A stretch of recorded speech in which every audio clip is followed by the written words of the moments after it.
I want to invite you to let your imagination go wild for a moment. Imagine you're out on African safari.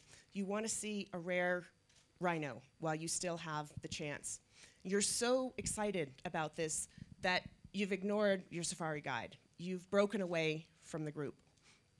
There's a clearing of trees and brush that you go and you hack through, just hoping that you'll finally see the rhino. You've almost given up hope, but you go and you make lots of noise, you hack through the bush. On the other side, you finally got what you want. There's a huge gray rhino and her calf. Unfortunately, you've just broken a couple of other rules. Stay downwind, don't get too close, don't startle the rhino. She's pretty angry. She's snorting, she's pawing the ground.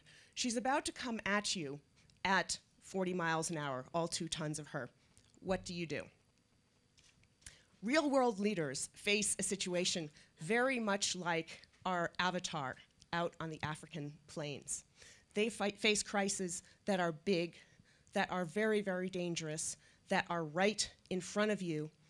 They've had warnings, but they're terrible, terrible at doing what they need to do to get out of the way of the rhino. Now, you've all heard about black swan crises. These are high impact, highly improbable crises. We're going to talk today about gray rhinos, which are high impact, highly probable crises. Now, you can't say they don't exist because they're the wrong color, because whether they are black rhinos, white rhinos, Javan, Sumatran, or Indian, they're all gray. It's very hard to ignore them. You've probably seen them before: a financial crisis, a humanitarian disaster, a drought, an epidemic. They're things that you recognize and you know can happen again. It's not a matter of if, but when a gray rhino is going to happen. Take the 2008 financial crisis, for example. Some people called it a black swan, but that's actually a dangerous misconception. The warnings were all there. You heard reports from the Bank for International Settlements, from the FBI, from the International Monetary Fund. Highly respected leaders warned that a financial tsunami was on the way. Yet the people who had the power to keep it from happening didn't do anything.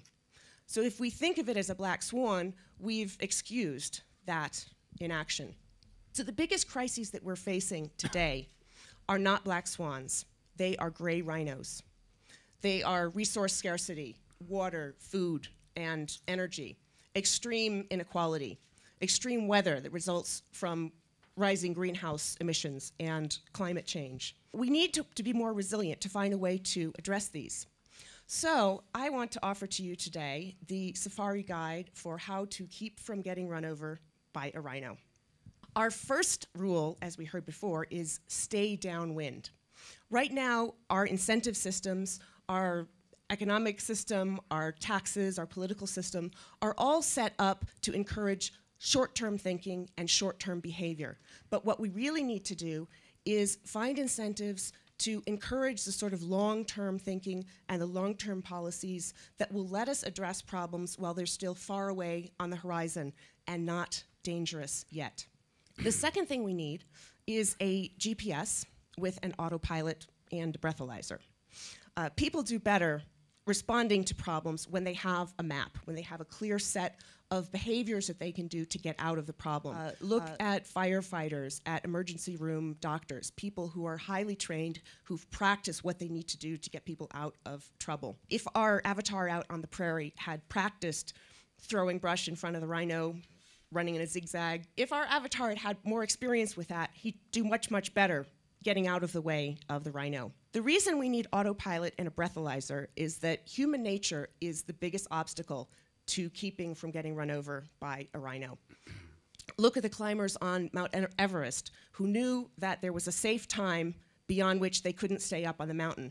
They ignored it. They were so excited to reach the top of the mountain, the rare rhino, that they died as a result. So we need to put in some automatic systems that kick in with a breathalyzer, metrics that tell us when the alarms are flashing, and prevent us from making those same mistakes. Some examples might be capital adequacy ratios that adjust up and down with the markets, or a requirement that when the economy booms too fast, you're required to pay down debts instead of increase spending. The third rule, as we heard before, is don't stand still.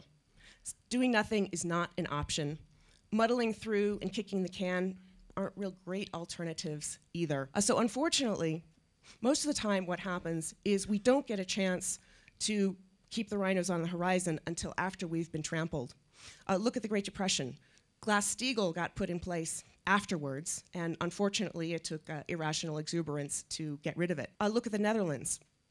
It took the flood of 1953 and nearly 2,000 deaths for them to say, hey, we need to upgrade our system to protect us from the kind of flood that only happens every 10,000 years. We're in that place right now. We're still recovering from the 2008 crisis, which means we have an opportunity. People are aware of the rhinos around us.